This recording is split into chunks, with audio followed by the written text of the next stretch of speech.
Ah, bully. Who doesn't have fond memories of smashing out long gaming sessions on this timeless classic? I mean, punching small kids, grabbing a cheeky bit of school student arse, and adults that tread on that thin line between abuse and authority when manhandling you. What's not to love here? Unfortunately though, we will never get a sequel, as if this game was released in 2021, it would give every journalist at BuzzFeed a heart attack. So meet Jimmy, an angsty teen who's lacked a strong male figure in his life growing up, so now takes it out on other kids. Because of this, he has been transferred to the toughest school in the country, where we set a shining example of how we've already changed by getting into a fight within the first 5 seconds of walking through the gates. This sends a message to the other students that you don't mess around. Like on my first day of secondary school, I volunteered to have a solo lesson with the music teacher to let other students know I'm fearless. Not even possible molestation scares me. I go ahead and meet with the principal, but rather than enforcing the laws of the school, he's more obsessed with cleaning my nose. I've known teachers in my day who had the need to put their fingers in certain places, but never up the nose. This was a weird one. I've got a fresh new dorm room waiting to be claimed, but on my way there, I run into Harry Maguire if his parents were anti-vaxxers. He does some kind of charge and throws a punch with more flaccid energy than me when I see your mum. Ha, get it? Because your mother is not an attractive lady. I really am out here taking my material to a whole nother level in 2021, boys. With that interaction dealt with, it was time to see my dorm. But once again, before I can even get to my dorm, I run into a fella called Gary, who, by the rolled up sleeves, buzz cut, and watch on his wrist, you can already tell has a serious addiction to Adderall and also sees Eric and Dylan as icons. However, one good thing about having the school psycho on your side is that if he ever does decide to Eric and Dylan your school, he'll remember that you were nice to him and maybe let you get off scot-free. Anyway, the dorm is no 2 up 2 down in Hampstead, but don't get me wrong, it will do the job for now. I also stop rebelling against the entire system and change into my school uniform. Now in the appropriate clothing, Gary is nice enough to give me a tour of the school and show me around. He even shows me important life skills like apologizing. I really feel like in just the 15 minutes that this game has been played, Jimmy is growing so much as a human being. He's made a new friend and is now also saying sorry for the bad things he's done. However, that's all undone when my game crashes, and I decide to just buy the game on Xbox rather than fixing the crash because the PC port is more unreliable than me when I say I'm going to have a consistent upload schedule. So we're right back to where we were, stealing from Russell's locker and undoing all of the good deeds we just did. Maybe this is early foreshadowing that Gary isn't actually the amazing person he appears to be. No, surely not. Gary also introduces me to a girl who's really upset because someone stole her chocolate. I mean, they're doing her a favour, but right now she can't see that dying at 30 from obesity is a problem, so I steal the chocolates back for her using my great negotiation skills and get my face eaten as a reward. With that eventful morning out of the way, and now knowing the school and where I'm going, it was time for my first class, chemistry, where, as every school student knows, if you pass, the teacher gives you 5 firecrackers, because this education system is tailored towards reward-based classes. So naturally I ace it and test out these firecrackers by finding the smallest child I possibly could, hurling it at the back of his head, causing him to fall down half the stairs. All in the name of great banter. He still hasn't moved an inch, however, in 30 seconds when I pass by, so I may have actually inflicted some serious head injury on that young lad. But at least it'll be a story to tell when he gets older. After that incident, kids at this school still haven't realised that Jimmy genuinely has a screw loose, as they keep trying to start fights with me. But I will raise the bar from friendly birthday beats to lobbing firecrackers and stealing your slingshot in a matter of seconds. These young lads have got to learn. So after a relaxing lunch break giving my fellow students lifelong spinal damage, it was time for some English. As someone whose strongest subject in school was English, I struggled a lot more than I should have. It's weird, you'd think not going to school for 5 years and staying inside a room all day, you'd keep the same level of intelligence. Apparently not though. We did just about pass it though, so with some new words in my vocabulary, I decided to see if I could get anywhere talking to a girl. Unfortunately, she isn't too interested at the moment, but I take rejection about as well as any man could hope to. It's all about being mature and realizing it's not always personal. I head back to the dorm to deal with that rejection by crying all night because, as I said, that's about as good as it gets, when my boy Gary introduces us to Pete, who basically is just there for Gary to take out his sociopathic tendencies on. Speaking of sociopathic tendencies, Gary wants us to climb a tree and fire my new slingshot at the football players during training. It's an odd one, because usually when I spy on football training, I'm slinging something, but it's not my slingshot. Can someone who's from America also please tell me if this is what your high school is really like? Is there actually factions like everyone's living in Greece? Because over here in the UK you can just kind of chill with whoever you want.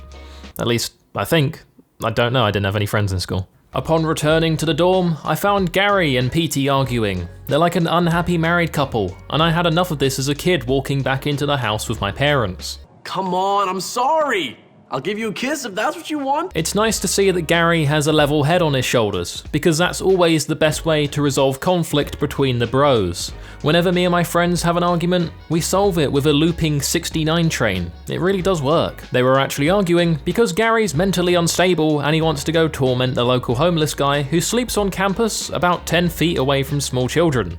So yeah, nothing sus about that at all. However, it turns out when we arrive, he's not weird and is actually a pretty sound guy. He used to be in the military and now just sleeps at the school campus because he likes kids. What a wholesome person. He also teaches me how to throw a proper uppercut, so you know if he's teaching a child violence, his intentions are pure. This uppercut, however, wouldn't work too well when I was taken out by the prefects because apparently spending quality time with the local homeless man at 11:15 PM isn't an excuse to break curfew. This is news to me. Morning comes knocking and I got an unbelievable night's sleep. Honestly, I think there was a roofie in the water that homeless guy gave me, and while he may have had bad intentions, it actually really helped me fight that insomnia. So, feeling rejuvenated, it was time for the first lesson of the day, and that was art. And what this game teaches you about art is that if you complete one art class, you'll be in with the women. Look at this, I do a painting, and here we are, grabbing booty. As someone who took art in college and met my long-term girlfriend there, I can actually vouch that art equals pussy. If you're sick of your right hand being your only source of happiness, just take art at school. Your parents will always have a deep underlying hatred for your life decisions, but it might be worth it. So I figured it worked with a girl, so I attempt to see if this art stuff will work to secure me some guy-on-guy action, but I didn't even get close to kissing this nerd. Come on, Rockstar. If this game actually ever does get a sequel, I want to see some guy-on-guy action so I can continue to mask my feelings to the church. Trust me, they check the search history on the church computer, and it can get very messy. Speaking of guy-on-guy action, it was time for my next class, gym. Today we were wrestling, and I was slightly concerned about how excited the gym teacher was to watch a load of teenagers grope each other in spandex. If he's offering post-gym massages, I'll definitely take one because muscle strain is no joke, but I'll also keep in mind that a happy ending is unfortunately illegal in this situation. With that sweaty gym class done, and the day now finished because apparently Bullworth is the toughest school in the country but you only have 2 lessons a day, it was time to unwind and take advantage of this free time that I had. And what better way to spend your free time than by developing a gambling addiction? This kid said that I couldn't hit him with 3 out of these 6 footballs, so naturally I bet my entire month's allowance on it and proved him wrong. The only thing is I didn't prove him wrong, I lost my $20. But, like any good gambler, I just go straight back in with the same amount of money to win back my previous losses. And what do you know? This time I get my $20 back, so I'm evens. The thrill does get the better of me, and I dabble back in for yet a 3rd time with another $20. I once again win though, so I'm now in the positive. I'm $20 up. This is a high I haven't felt since the first time a female streamer read out my tier 3 sub. But I'm gonna call it quits, as the key to gambling is to stop while you're ahead. Otherwise you'll end up in a situation like my dad's, where I was sold off to marry an Arabian prince because he couldn't win a game of Go Fish. Yes, it was the summer of a lifetime, but the language barrier just made the marriage so much hard work and I returned to England a few months later. For some reason, Jimmy the cheeky lad was knocking about in the girls' dorm when he came across 2 girls having a fight. The cheerleader had stolen the nerd's papers in an original storyline I've never seen done before. So, rather than questioning why he was even there in the first place, the nerd enlists Jimmy's help to steal the papers back from the cheerleader. Finally, I was going to be able to right-hook a woman with a justifiable excuse. Or, at least, that's what I thought was going down, until I found Gary, who was also for some reason just lingering outside the girls' dorm by the window. He advised us to go down the stink bomb route, which, you know, may not be as fun as a right hook, but it's probably safer for my criminal record.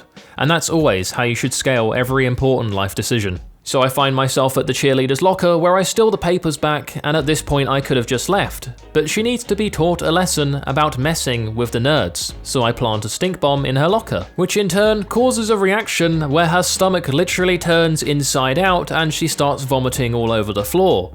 It's pretty unpleasant to watch, and I'm honestly starting to think that a right hook may have been a more humane option. Nah, I'm kidding. This is karma. I even throw the girl another one on the way out just for good luck. Papers secured, and another kiss for Jimmy. Man's really out here just winning. Upon returning to my dorm, Gary is just casually laying in bed dressed as a dictator. I didn't think kinky cosplay was until Tuesday, but here we are. What is Gary actually doing in this outfit? I guess we'll find out in the next Bully episode. If you guys do want to see more, be sure to let me know down in the comment section below. Sorry for the big old break between uploads, but we are back now. I really appreciate you for sticking around, watching the video, and a big thank you, as always, to those of you who clicked the join button and become a member of the channel. It really does mean a lot. Thank you guys for watching, and I will see you all in the next one. Bye-bye. I would like to give a huge thank you to my motherload Voiy Boys and above, Gerardo Cruz, Björn van den Hatter, Charlie Waldock, and Voiy is Gay. Thank you guys for your support.